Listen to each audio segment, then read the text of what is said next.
I'm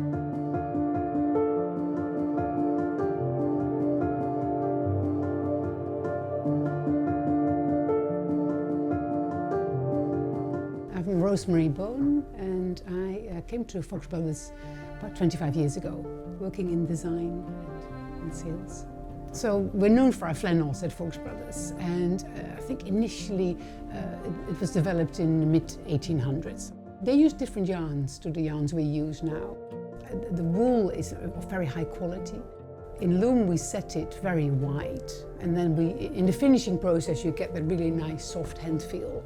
So once woven it looks nothing like a flannel, and then once it's been milled and finished you get that really lovely soft hand feel and the drape to the cloth.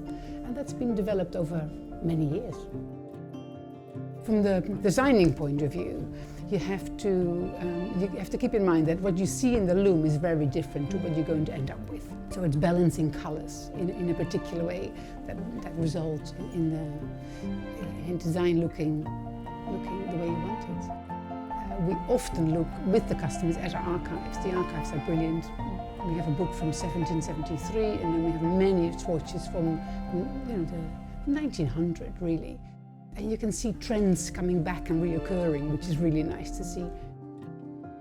Traditionally, with weaving, you have a warp and a weft, and they don't change. So in a way, it's still very traditional, and we have to work within the limitations of a warp and a weft. And I love that. It's very limited, but within those limitations, just endless possibilities of thicker yarns, thinner yarns, heavier cloth, lighter weight cloth, and all the colours and all the patterns.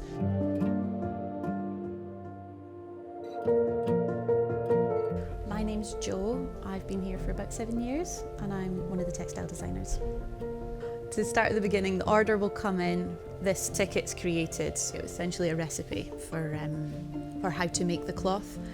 That will go to winding, where Cheryl will pick all the yarns and she'll double check that it's the right colour, the right weight, and she'll wind it for a specific length. Then it'll go on to warping, and then they have to load it all up and wind it around a beam.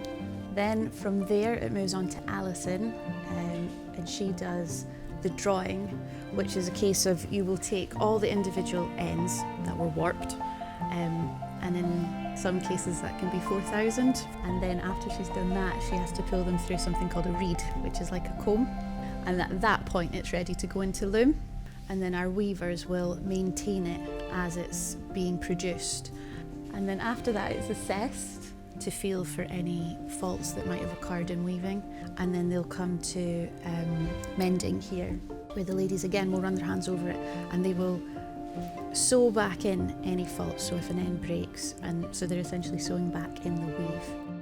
And then it'll come back and have one last quality control check, which is again done by eye and by hand, and then it's ready to be cut to be sent out.